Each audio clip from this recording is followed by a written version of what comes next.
Je suis davantage portée à construire des installations, des signes, des choses comme ça, plutôt qu'à parler.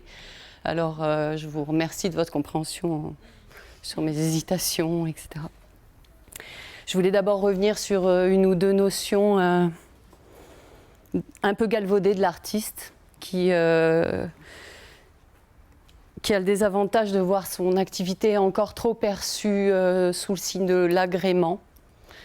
Et comme j'essaye de comprendre pour expliquer, j'ai trouvé ça aussi peut-être dans une approche du travail qui était pas, qui venait peut-être des origines étymologiques du mot travail, qui était toujours quelque chose d'un peu contraint, tripaliare, et la contrainte là, imposée. Et donc, je voulais dire que s'il y avait contrainte dans le travail de l'artiste, il était davantage né de contraintes intérieures, extérieures, d'une espèce de dualité à faire exister sous forme d'œuvre à la société. Voilà. Et là, je sors la première image qu'Anjo va éteindre sur la corde à linge. C'est un peu le principe du linge propre qu'on met à éteindre. J'explique pas les œuvres, je montre et on passe à autre chose. Donc voilà, ça c'est un travail qui s'appelle Les Oiseux. Ça joue avec juste peut-être une faute d'orthographe, oiseau, oiseux. Et ça vient aussi d'une notion qu'on avait étudiée avec Augustin Berg sur l'osium et le négocium. Et donc voilà, c'est peut-être parce qu'on jouit d'une certaine liberté dans notre travail d'artiste que c'est difficile à cerner qu'il y a un véritable travail. Je pensais aussi dire que l'aspect esthétique du travail d'artiste pouvait engager dans cette fausse voie.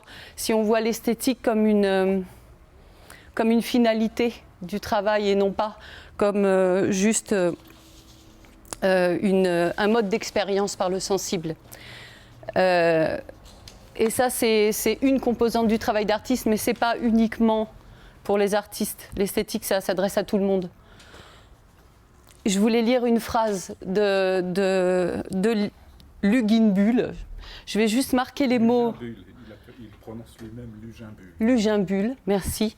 Je vais juste écrire son nom. Comme ça, si vous voulez trouver des renseignements, ce sera par vous-même. J'ai beaucoup de... En fait, moi, je m'intéresse à toute une série de personnes qui me parlent des problématiques qui m'intéressent. Et du coup, je ne pourrais pas dire s'il est sociologue, écologiste.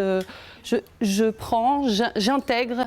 C'est un agronome qui a été ensuite se spécialisé dans l'enseignement du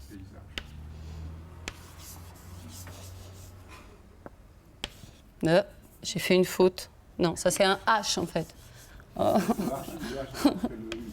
B-H-U. Non, après le U.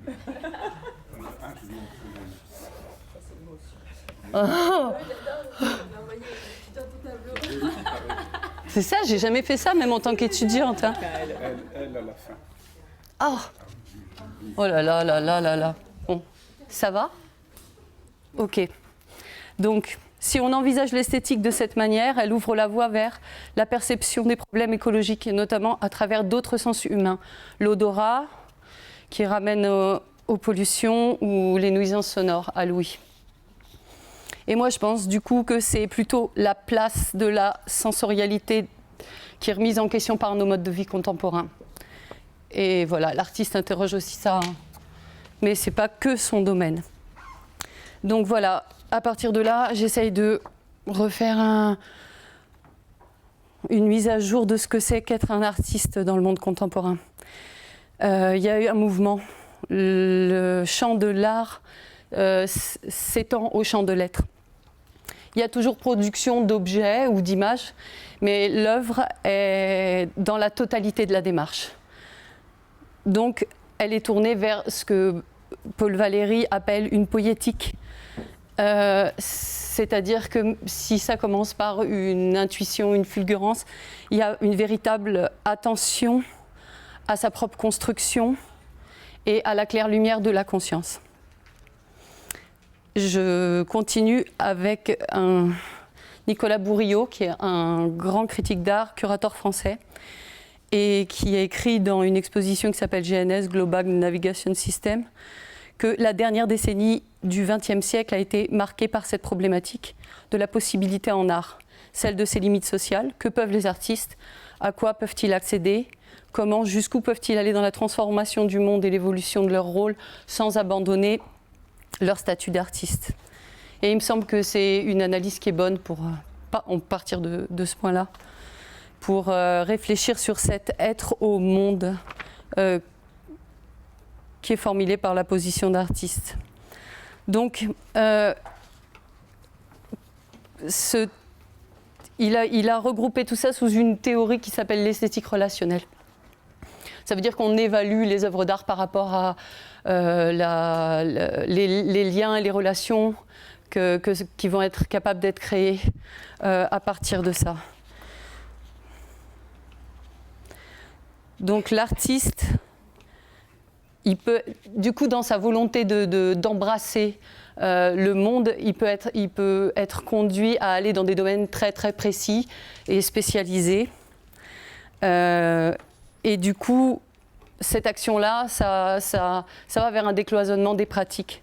Donc là, je vais donner un autre exemple juste sous la forme d'une image en citant le nom de Helen Meyer et Newton Harrison. Juste dire quelques mots. Leur travail à eux, ça a été, par exemple, sur ce travail-là, ça a été de redessiner la carte de l'Europe en effaçant toutes les frontières entre les pays, juste en gardant les richesses des territoires ou l'eau, etc. Et en fait, ce travail-là, il y a des écologistes, des économistes qui s'en sont emparés et qui ont travaillé avec eux pour avoir à une meilleure gestion ou répartition de ces richesses-là. Elles sont accrochées là-bas après. Est-ce que j'écris leur nom? Non, on les verra sur les papiers. Donc, ce qui se passe, je peux l'écrire en essayant de ne pas faire de faute. On passe de faire une œuvre d'art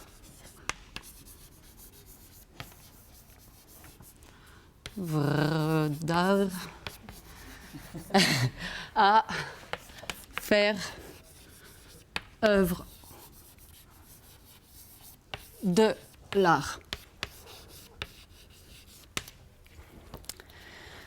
Il y a Robert Filliou qui cite, qui dit l'art, c'est ce qui rend la vie plus intéressante que l'art.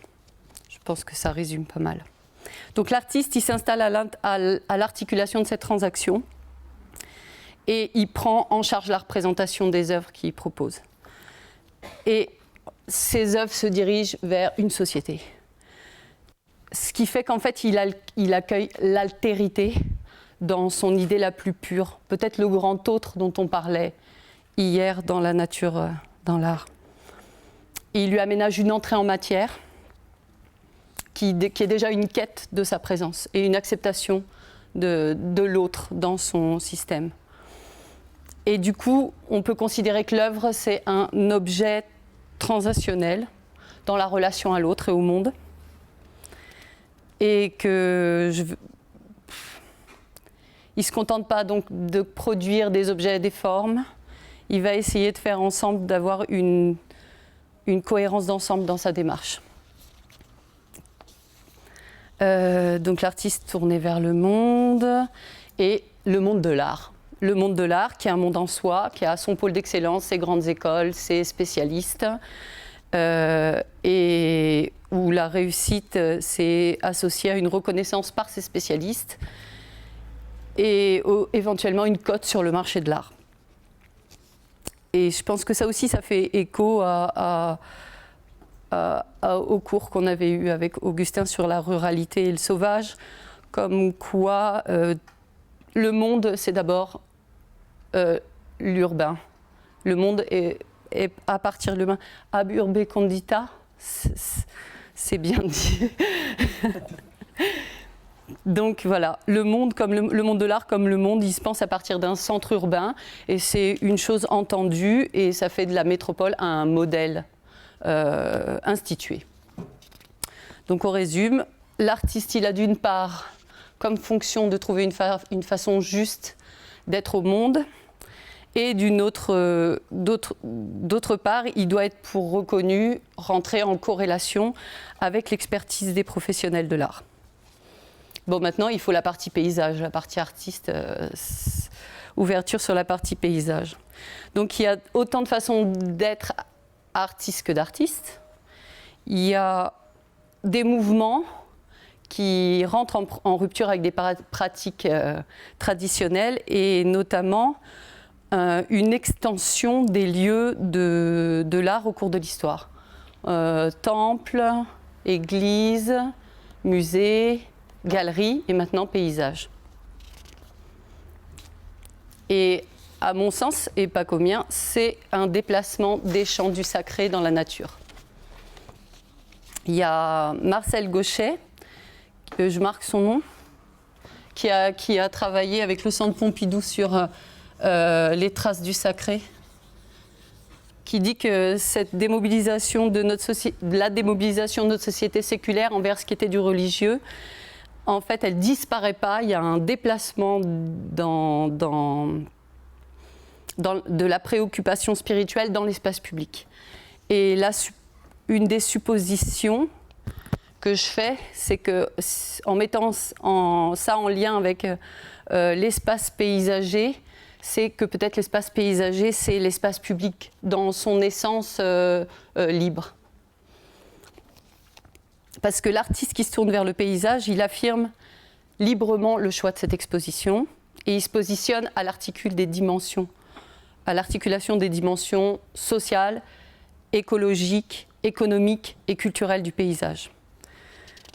Le paysage, c'est un espace qui aussi échappe à la maîtrise de l'institution et qui concerne le plus grand nombre.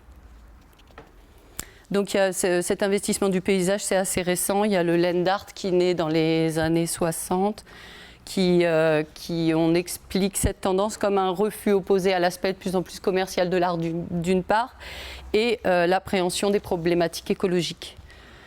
L'artiste qui crée dans l'espace ouvert du paysage, il s'ouvre à des alternatives qui lui permettent de composer au plus près d'une réalité de terrain, la réalité concrète des territoires, et avec les lois qui s'y appliquent. Donc là, hop, 2 autres photos d'Enès, issues du land art, Agnès d'Enès et Robert Smithson. J'en ai pris 2 parce que vous verrez après sur la corde à linge, c'est du même mouvement, c'est au début du land art, et c'est des expressions sensiblement différentes d'un rapport au paysage.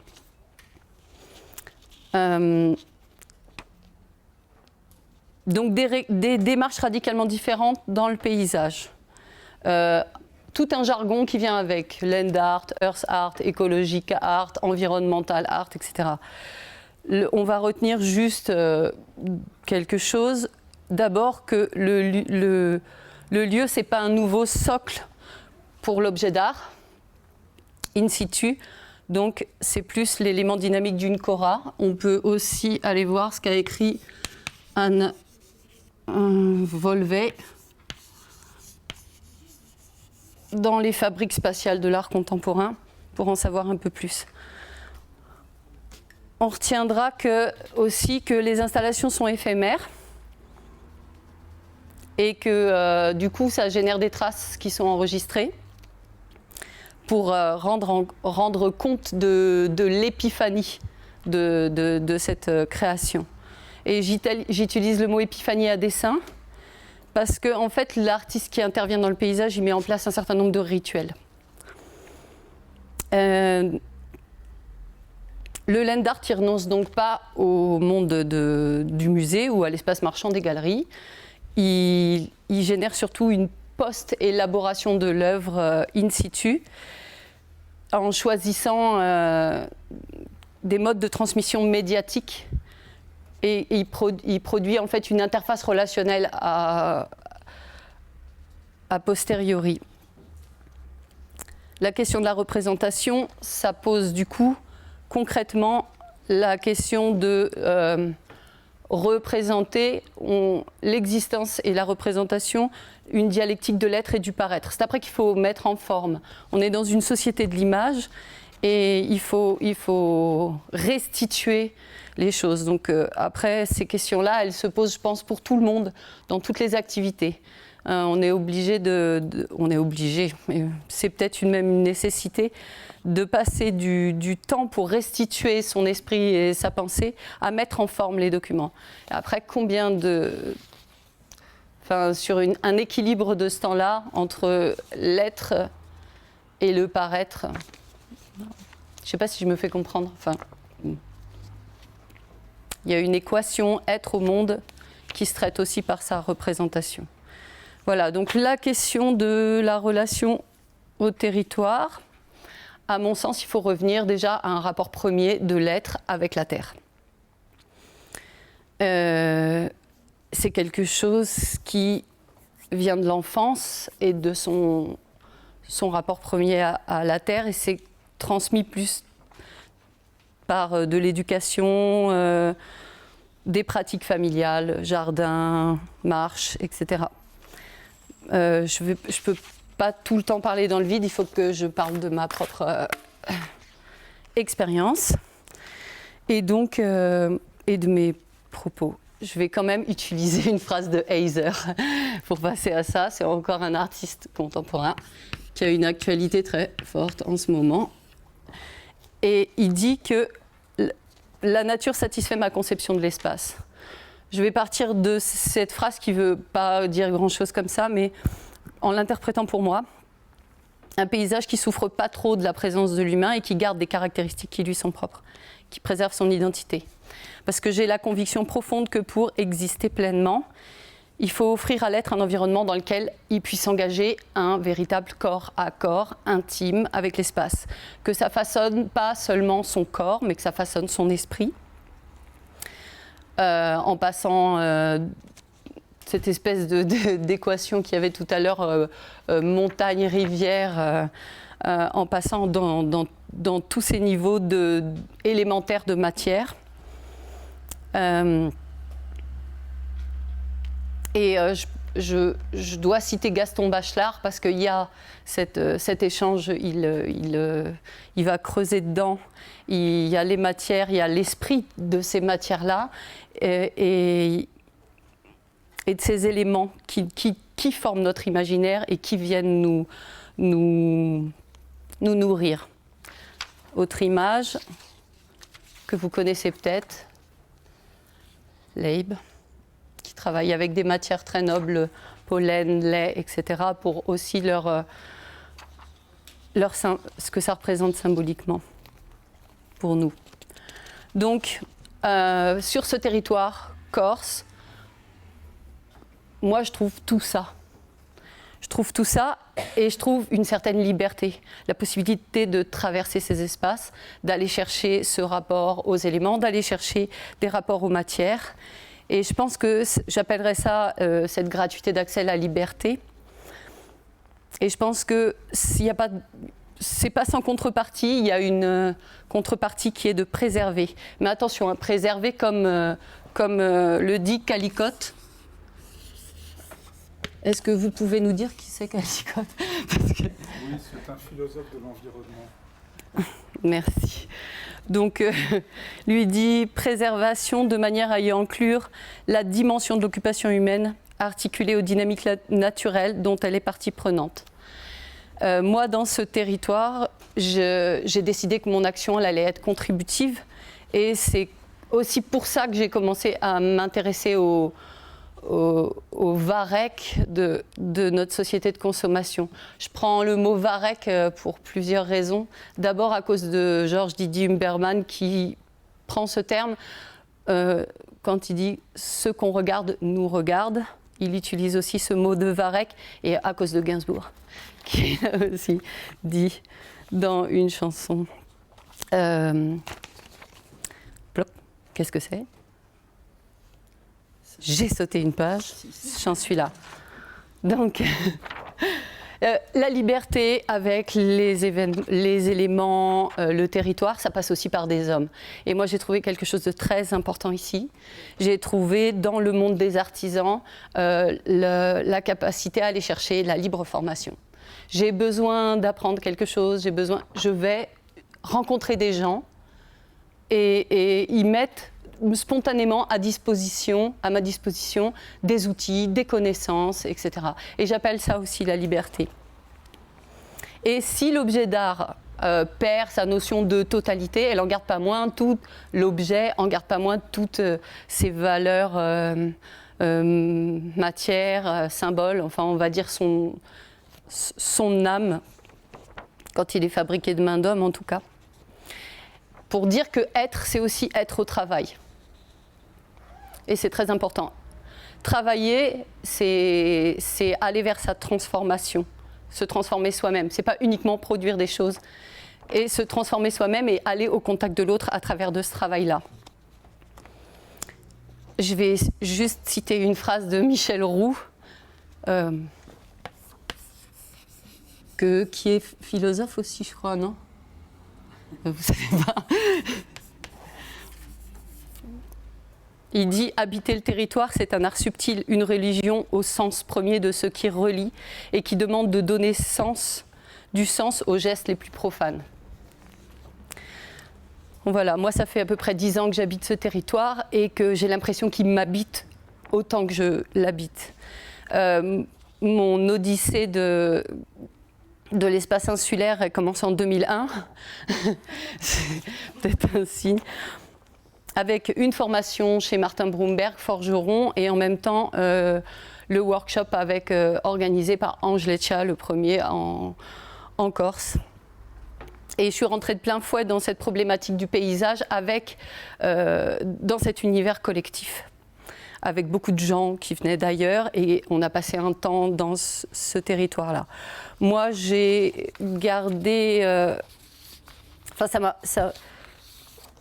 on a produit une œuvre à la fin de ce workshop. J'ai une photo, pour moi, ça s'appelle la MAC, Essence Naturelle. C'était une articulation objet-vidéo avec la végétation qui compose en priorité cette île, le maquis. Pas uniquement comme une composante de plante, aussi pour ce qu'elle a de symbolique et de caractère. Et ça mettait en équation avec des carcasses de voitures. Ça jouait avec les mots essence, essence. Et c'était sur un fond sonore d'éoliennes du Cap Corse. Voilà, entrer en matière. Une manière de prendre connaissance de mon milieu et de partager comme ça au niveau sensible cette expérience. Et c'est là que j'ai débouché sur cette formation d'ouvrier du paysage.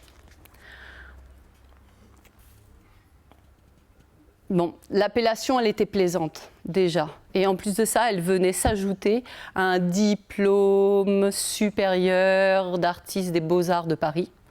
Et je trouvais que mettre les deux ensemble, c'était des notions peut-être contradictoires d'une grande... je ne sais pas comment on peut dire, voilà, avec un travail de petites mains et laborieuse et de recherche par rapport au paysage. Enfin, j'aimais bien les deux.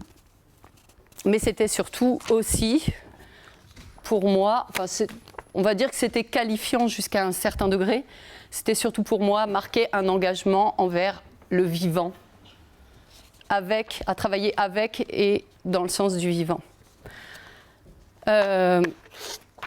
En Corse, on manque un peu d'opportunités artistiques, on va dire, en tout cas dans ce que je recherchais moi. Et du coup, j'ai postulé sur le continent, où il existe pas mal d'expositions en plein air avec le paysage, etc.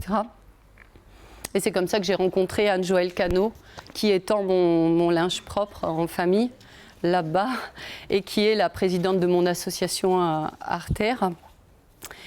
Et elle m'a donné en 2005 l'opportunité de participer au rendez-vous au jardin. On ne sait pas encore l'espace naturel, mais c'est dans des jardins. Elle m'a donné la possibilité de faire surtout une installation dans les jardins du musée Jean Écart. Et forte de cette expérience, je suis revenue en Corse avec l'envie de partager ça et créer les rendez-vous au jardin en Corse. Ça a été 2006-2007 avec l'association Mafia, c'était Mouvement Artistique Festif Interactif. Voilà, donc une exploration des possibilités d'intervention dans le cadre de jardin, réunir des énergies collectives et prendre le pouls de la politique culturelle en montant des dossiers, en essayant d'avoir des subventions, blabla, tout ça. J'ai marqué que ce qui reste, c'est surtout qu'il y a toujours cette nécessité collaborative pour faire exister les choses. Et après, je me suis retournée une autre fois vers le continent où toutes les structures étaient en place. J'avais plus qu'à postuler, à monter des projets. Et c'est là que j'ai été sélectionnée pour un concours international qui s'appelait Horizon Art Nature. Et j'ai pu, alors que je travaillais et que je vivais ici, présenter une œuvre en Auvergne. Là, il faut montrer des cibles que j'avais créées pour cette occasion. Là, l'aspect visuel répond à l'aspect sonore parce que c'était quelque chose qui fonctionnait avec comme un œil avec une focale qui se pointe sur le centre focal et qui s'élargit comme quand on jette un caillou dans l'eau. Et il y avait l'aspect sonore des percussions des fusils aussi qui apparaissaient dans ce territoire-là. La conquête, c'était la thématique pour moi, c'était la conquête du paysage dans son aspect visuel et sonore. Donc là, je voulais vous décrire le fonctionnement d'Horizon Art Nature parce que c'est quand même quelque chose dont on pourrait s'inspirer, dont nous souhaitons nous inspirer pour essayer de lancer cette opération sur le territoire corse. Horizon Art Nature, c'est des communautés de communes qui s'associent avec des institutions artistiques, avec des partenaires privés, etc. Et qu'est-ce qu'ils font ? Ils ont donc 11, ils sont maintenant 11, c'est ça ? 11 ou 12, 12 à 14, bon, enfin, quelque chose comme ça, à participer. Ils mettent tous des terrains à disposition sur les communes qui changent d'année en année. Ils procèdent à des sélections sur les artistes. Toujours les problématiques, c'est toujours l'écologie, les territoires, ça doit venir en écho avec les lieux. Et du coup, l'artiste a une bourse intéressante pour travailler. J'ai eu 8 000 € pour faire ce travail-là. C'était intéressant. Et en plus de ça, ça m'a fait déboucher sur une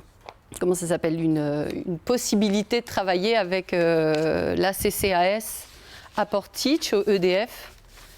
Et là, j'ai pu réaliser Dierfontaine avec Martin Brumberg, forgeron en Balagne. On a pris une structure EDF qu'on a retournée, on a mis une glycine à l'intérieur. C'est pas vraiment un achat d'œuvre, ça s'appelle une aide à la création. Et du coup, dans 30 ans, elle est à moi. Elle n'est plus à eux. Et pendant ce temps-là, il y a la glycine qui va avaler la structure. Et moi, je continue à accompagner sa croissance. Voilà. En 2009-2010, Anne-Joëlle Cano essaye de fait un rendez-vous échange Corse-Continent avec des artistes continentaux, des artistes corses, au parc de Saleccia notamment. Et là, Polyvinilicutis foricoenosé, c'est une structure en PVC perforée avec des plantes dedans que je présente sous la forme d'une fable comme un mycélium géant qui tenterait à investir l'espace insulaire. Plusieurs expositions, dont une à Aguillon, ensuite une tentative d'essaimer les spores.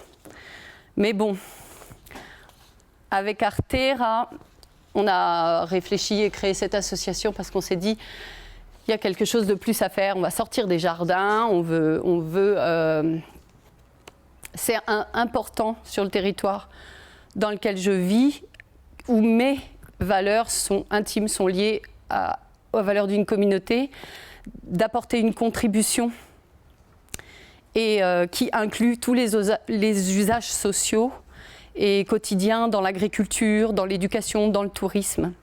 Donc on a fait ce pari et on a misé ce travail-là, qui est une évolution donc dont des cibles et qui devient arc en cible, créé dans le Cap Corse chez un agriculteur qui s'appelle Jean-Pierre Sudzigne et qui est composé de 22 000 douilles de cartouches. Un arc-en-ciel, on a vu, ceux qui ont vu, pas beaucoup, qui ont vu le film, savent de... Je vais dire ce que c'est, ou je parle du principe. Parler du principe plutôt. Donc en fait, voilà, notre association, c'est l'association Artera. Je vais la décrire d'abord parce que c'est elle qui ce projet, il est créé par rapport à ça et c'est pour porter d'autres projets. Donc l'association Artera, c'est une association loi 1901. Elle veut promouvoir la diffusion d'art contemporain dans le paysage. Elle a pour ambition de participer à la mise en valeur du paysage en tant que patrimoine culturel vivant. Et l'objectif, c'est de sensibiliser les élus pour faire exister quelque chose comme Horizon Art Nature. La première phase, c'est la réalisation de cette œuvre et elle nous sert de coup d'essai, de coup d'envoi pour l'association et de coup d'essai. Et j'ai perdu une page. Et c'est pas grave. Un coup d'essai, un coup d'envoi pour l'association et un coup double parce qu'il y a Arte qui a filmé la cible et du coup elle va être projetée dans l'univers médiatique. Ça nous aide en fait à comprendre comment ça peut fonctionner. D'abord de mettre cette œuvre sans aucune médiatisation quand elle a été créée. On a regardé comment ça fonctionnait avec les gens autour. Tous ceux de Lourdes, de Santa Severa, ils ont regardé d'abord de loin et ensuite ils se sont déplacés, ils sont montés à la cible, ils ont tourné autour, etc. Bon là, je me suis rendu compte qu'il fallait mettre au point quelque chose de cette interface relationnelle pour comprendre. J'ai essayé de former Jean-Pierre Sudzigne à la présentation de mon œuvre. Ça n'a pas été très simple, mais bon, comme c'était un coup d'envoi, c'était pas grave. On a un deuxième plan après, et puis il y a cette interface médiatique avec le film de Jean et la possibilité après avec la chair de reparler de ce qui rentre en jeu là-dedans. Et donc c'est pour présenter presque sur une assiette, comme on a fait sur un plateau, là comme on a fait avec la cible, un projet qui peut être collaboratif pour les élus et tous les acteurs du paysage ici. Et donc la deuxième phase, c'est ce projet, les allumettes, qu'on présente pour être installées sur les halles. Vous savez ce que c'est les zones d'appui à la lutte, ces espèces de bandes qui sont démaquisées sur une centaine de mètres pour servir de pare-feu. Et donc le fait de penser cette exposition, c'est de dire voilà, il y a des forêts, il y a l'ONF, il y a le Conseil général, il y a les pare-feux, il y a ce travail-là. On peut faire une œuvre conjointe. Je pense à cette espèce de boîte d'allumettes comme un jeu de Mikado. Elle se serait déversée sur la ZAL. On ne joue pas avec le feu, hein. Juste on essaye de tirer notre Mikado à chacun pour arriver à faire œuvre commune. Et c'est des allumettes qui vont faire 30 mètres de long. Voilà. Et 5 mètres de long, excusez-moi, mais qu'il y en aura 30. Déjà quand même, c'était juste une inversion des nombres. Voilà, donc on présente ce projet qui est un projet contributif et collaboratif. C'est sur les halles. Les halles, ça présente quel avantage? C'est que en fait, les gros camions doivent pouvoir y accéder. Et donc, ils sont au bord de la route et à côté des villages. Et ça peut devenir une balade dominicale, une façon d'aller voir des œuvres en famille. Là, j'avais une super phrase d'Amish Fulton concernant la marche. Elle doit être là. Non, elle n'est toujours pas là. Ah, elle est là. Non, elle n'est pas là. Bon, enfin. Et c'est un lieu libre d'accès. C'est un lieu libre d'accès. En fait, on réduit tous les coûts. L'ACTC offre, et l'environnement offre les bois. L'ONF fait la coupe. Tout est à proximité. Le coût environnemental, il est réduit parce que la scierie est à côté et le lieu d'exposition est juste au-dessus. C'est dans le Vénaquais, c'est ça? C'est à côté de Corté. Le lieu d'exposition, si on part de la RN 200, il est juste en amont de la scierie et entre Vénaco et Corté, en fait, entre Poggio di Venaco et Corté. Donc c'est aussi pour dire on relocalise et on concentre les moyens de création, de production et on fait cette œuvre collaborative. C'est une proposition qu'on est en train de leur faire. On a monté les dossiers, etc. Et on est en train de la faire passer. Aussi parce que la marche dans le paysage, ça permet de se réapproprier ces territoires où on ne va plus vraiment, on n'a pas de raison d'y aller. Et c'est une façon de rentrer en tous les sens en direct avec le pays qu'on occupe. Voilà. Ça, je veux dire, on a pensé à la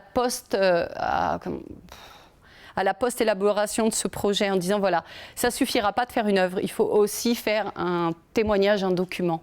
Donc nous, on veut les porter, les élus aussi, et ceux qui vont contribuer à participer à ce travail-là en disant il y aura un travail médiatique qui va être fait d'enregistrement de toutes les étapes de fabrication, de disposition, de tout ça, pour bien mettre en valeur le fait que ça a été une œuvre collective.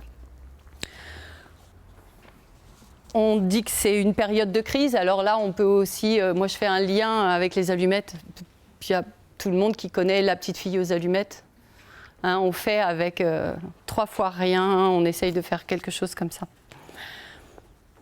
On est en période de crise, mais voilà, le contexte social, ça nous invite à essayer de trouver des solutions inédites. Je ne sais pas si vous savez, mais lors du sommet de Johannesburg en 2002, on a déclaré la culture comme 4e pilier du développement durable, côté des piliers sociaux, économiques et environnementaux. Il y a des agendas 21 à ouverture culturelle qui sont mis en place dans les régions pour tisser un réseau d'échange et de solidarité et qui est ouvert à la plus large participation de la société civile. Alors du coup, il y a Corsica Ventu, nous, qui est créé sur cette lancée et qui peut réunir les conditions de la croissance verte et aussi d'une plus grande équité sociale dans la mesure où elle intégrera la dimension culturelle issue des propositions de la société civile. Il n'y a pas que ce projet-là. Je veux dire, ce projet-là, nous, on le porte à bras-le-corps. On essaye bien d'avoir le soutien de tout le monde pour le faire exister. Il y a aussi d'autres projets qui existent, et un qui s'appelle les Jardins du Maquisard, qui est porté par Tony Pieri. Et c'est un lieu qui s'inscrira dans une autre dimension destinée à la préservation de la biodiversité en Corse, jusque dans ces dimensions ethnologiques. Ça procède aussi, et c'est ce qui est plaisant dans cette démarche, de regards informés et scientifiques qui sont combinés à des regards familiers et au regard artistique pour la création de ce jardin. Parce que la conscience écologique, elle préserve pas seulement des diversités végétales, la beauté des paysages et leur diversité, mais aussi des diversités ethniques et régionales. Alors, il s'est posé la question des délaissés, des délaissés d'une modernisation qui nous a emportés de vitesse. Et du coup, la démarche des jardins du Maquisard, c'est à la fois ethnologique et parfaitement contemporaine, dans le sens où elle va reprendre des pratiques ethnologique. Je parle sous contrôle de Tony Pierret, qui peut intervenir à n'importe quel moment. Et en combinant avec une réalité contemporaine, voilà, qui va faire sens. Voilà. Et donc, je voulais conclure. Je vais lire parce que j'ai peur de ne pas être assez précise. Et la conclusion, c'est que ces projets de paysage, ça procède d'une mise en œuvre dynamique de concertation. Les démarches collectives qu'on met en œuvre, elles peuvent contribuer à dessiner l'espace commun au-delà des intérêts individuels. La culture, elle ne peut pas être réduite à un élément de marketing territorial. On pense généralement à la culture et l'écologie comme des secteurs distincts et laissés à la seule responsabilité des spécialistes. Mais justement, les spécialistes qui se sont penchés là-dessus, leur avis est univoque. La seule façon de faire évaluer sensiblement les représentations, c'est la culture qui peut nous permettre de construire cette identité commune. Et le progrès technologique, parce qu'il faut parler d'Internet, c'est vraiment ce qui fait la différence maintenant dans nos régions, c'est qu'on a cette possibilité de se connecter, d'avoir accès au même man que les autres. Et donc, le progrès technologique lié à l'image, à Internet, ça peut être un appui substantiel aussi pour créer des circuits de diffusion, mutualiser les énergies et les savoir-faire, et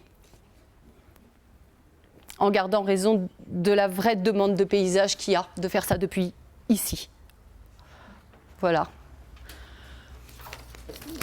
J'espère que j'ai été claire.